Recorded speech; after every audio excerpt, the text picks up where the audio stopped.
Hey guys, it's Shannon from iHeartRadio Canada with the man that needs no introduction, Niall Horan. Hello. Hello. Hello, Shannon. Good to see you. Good to see you. Back in person. I know. Every time we've done a Zoom interview, I feel like we're like, okay, next time. I feel like it's been about 5 interviews since last year, like 5 interviews on Zoom since I last seen you. I know, the pandemic we're back. really messed things up. Okay, you caught a little glimpse of it already, but we do know that you love your emotional support water bottle. Yeah. So we wanted to help you out a little Thank bit you. and get you, here, I'll let you open it. There you go. Use recycle. Second. A little iHeart version for you. Full of water already. I was going to say that is one heavy bottle if there's no water in it. Yeah. Thank you very much. In case you want a little sip while we're doing the interview. Then you're Thank you. There you go. Look at that. We'll have a sip. Can I do it right now? Have you poisoned this? Yeah. Water. There you go. Yeah. Refreshing. Thank you very much. Good. You're so welcome. Okay, so we were just talking off camera about how Lewis Capaldi and I sat down recently. Yep. And he's claimed in our interview that you lied to him. I watched that interview. He's full of shit. Also. He says the same about you, though. We're starting a feud. It feels like it. This is it. This is the start of the iHeartRadio Canada feud. Yeah, totally. It's all your fault. I'm so sad to be caught in the middle of this. I have sent him stuff. He's a liar. Really? I've played him stuff. He also, I think in the same interview, told a story about how he listened to the whole album. Did he? I swear he told you that. We were like, well, he told someone else then. Okay. We went to a darts tournament. Right. And everyone was drunk and we were on the boat. We were on this like party that bus. was in that interview. Yeah. And then also called me a bullshit liar. I think he was saying because specifically that you send him songs for What like does he feedback. think he is? My record label? Honestly, this is the start of it, Lewis. Right. Look what you've done. Have you listened to Lewis's album? No, weirdly enough. No? Haven't heard a thing. He hasn't sent you anything? Yeah. Prick. Pretty bold of him, for sure. Okay, we are here to talk about your music, though. Yes, let's talk about mine. Enough about Lewis Enough about him. Capaldi. He's had enough success. He gets enough of the attention. Does the success and the positive reaction that you've already had from Heaven and Meltdown, does that kind of like ease you into the album release? Does that make you feel a little less anxious about it? Yeah. Yeah? Yeah, for sure. Especially when you've spent so much time away. And then to see like how Heaven reacted when I first released was insane. And it's still hanging around, Yeah. which is great. A few months later. And then Meltdown's obviously out now, so it's kind of building up nicely. I was definitely nervous coming in, more so than ever. Yeah. Simply because it's been 3 years or whatever since I released anything. So yeah, definitely was, but it's eased it.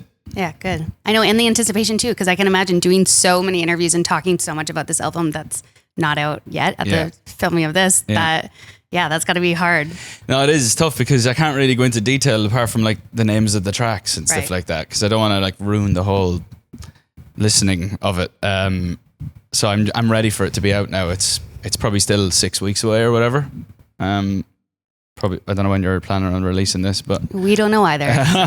well, it's a while away. Yeah. And I prefer to be just putting it out now. Yeah. I've had it for so long and been ready, so I'm as ready as the fans are now. Right. I have heard the album. Have you? It's fantastic. Thank you. I cannot say enough good things about it. Thanks very much. You could start a call I adore. Thank you. And I'm surprised to know that you do the harmonica. Yeah, it couldn't be more simple as it? a harmonica. Okay. Yeah, it's literally 4 notes. Anyone could do it. But it was kind of, I just thought it'd be a nice little thing to add in instead of going off and making a new melody or whatever. I just thought I'd play the harmonica over it. It turned out really well. Yeah. They were going to play, like John, my producer, is actually a sick harmonica player and he could have done it. But he was like, let's just do what you would do. Right. And make it more honest. And I think just it does kind of make the sound like really raw and authentic and honest.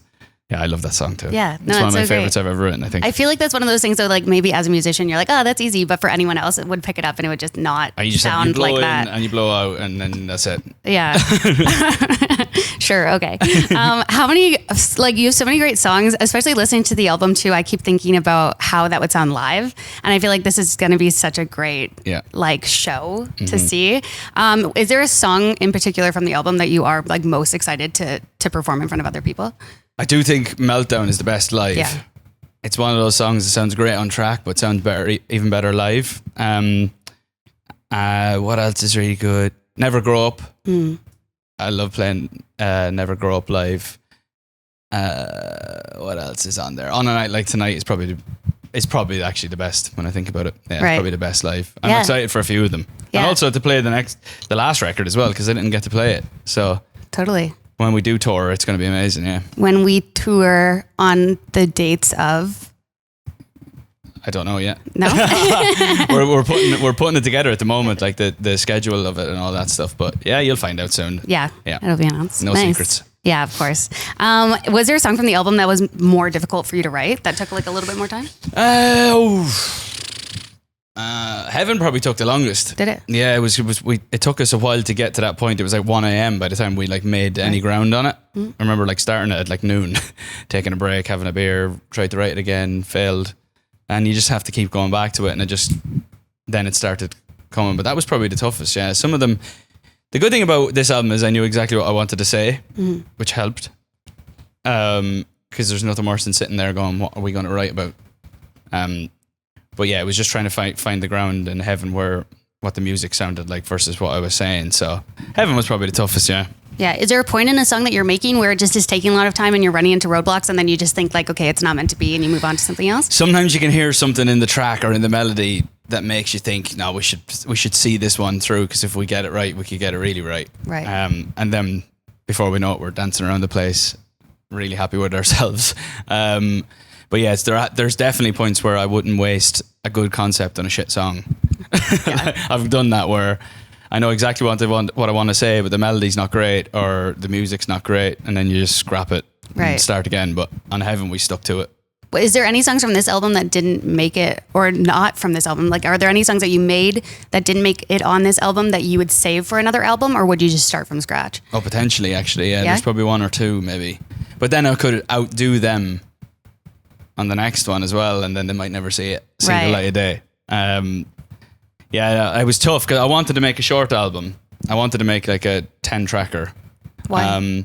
Because all my favorite albums have been ones that like you get to the end and you really want to go back to the start, and you're not thinking, okay, when is this thing finished?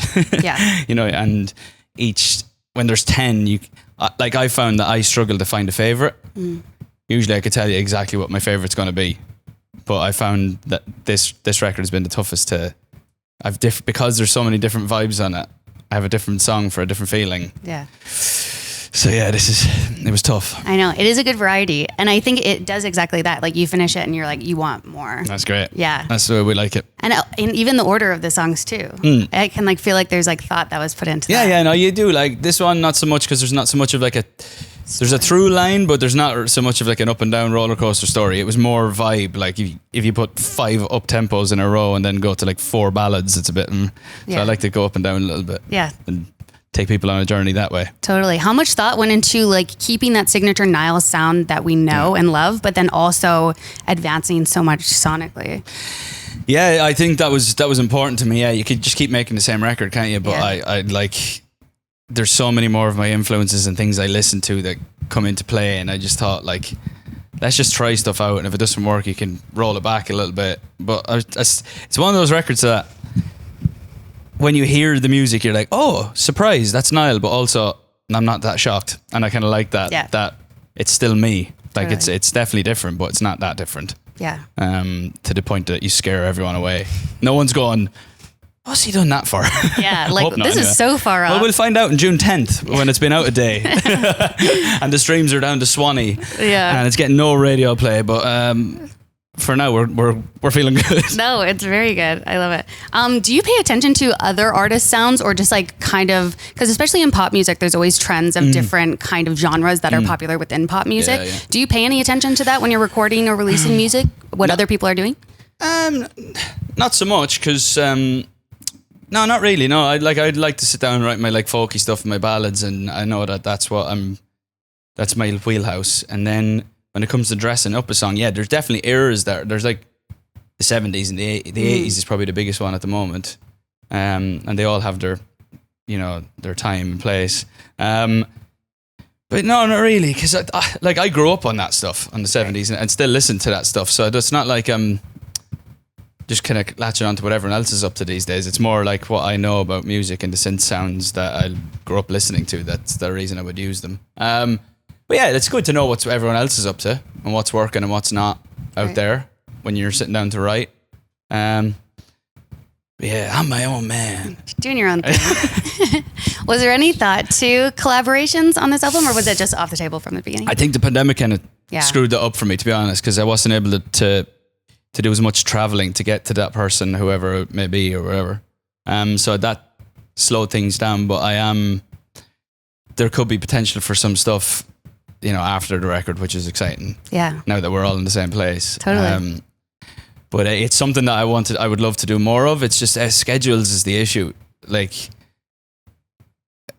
if I'm to release a song with someone, I want to be in the room with them writing it, or I want them to rewrite a verse or something like that. But you need to kind of do that together, and for it to feel real, instead of just like everyone saying, "Oh, we would love you to do a collaboration," but if it doesn't work authentically, then it's no good to me in my head. Yeah. It's like just releasing the song for the sake of releasing a song with someone else. Right. Yeah. You're not down for the whole Zoom collab? Oh man, I tried to write loads on Zoom.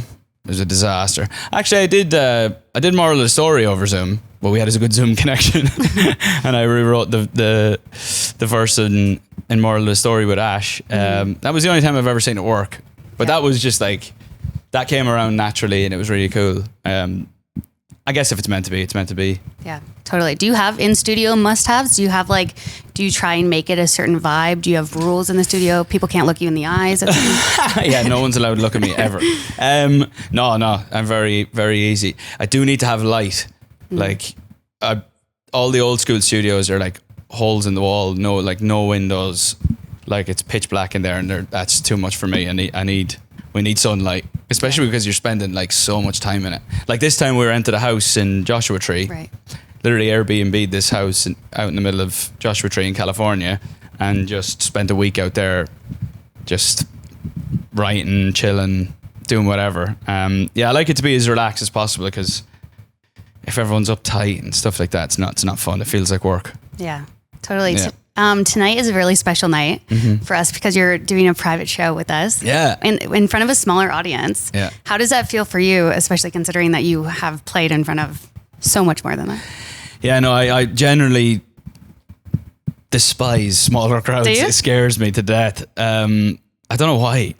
Yeah. You think by now I'd have found some way around it. I just don't like. I think when the crowd's small, people don't know what to do with themselves, and it makes me uncomfortable. I don't know what to do. I don't know how much talking I should do. I can see the whites of their eyes. It scares me a little bit, but because I found that I've been playing like little bits around the world in the last few weeks, like playing a song here and there for smaller crowds, and it's just good to be seeing people again. I know that sounds like, because we've been out of the pandemic for a while, but I haven't done anything for a long time. So it's been nice to see all the fans' faces again for a change, and enjoy it that way. So I'm looking forward to it. Tonight's going to be good. Yeah. A skill that I think is something that's important that people don't talk about as much is on-stage banter, which I think is something that you are so good at, is like charming the crowd. What do you feel like is the skill that it takes to have successful on-stage banter? I think you need to keep it just as loose as possible, because if when it's scripted, it sounds scripted. Like when you have I'm going to say this kind of thing in between this song, and then I'm going to say that kind of thing in between that song, and you get two in your head. Whereas if you just go with the flow, see what happens, it makes for a much more enjoyable experience for everyone. I think people like to have that relatability thing, we're all in this together type thing, instead of I wrote this song when I was going through the whole mill. So yeah, no, it's just, I don't know, just try and keep it as loose as possible. You can't, there's no real script for it. You can't script a live moment, I don't think. Yeah.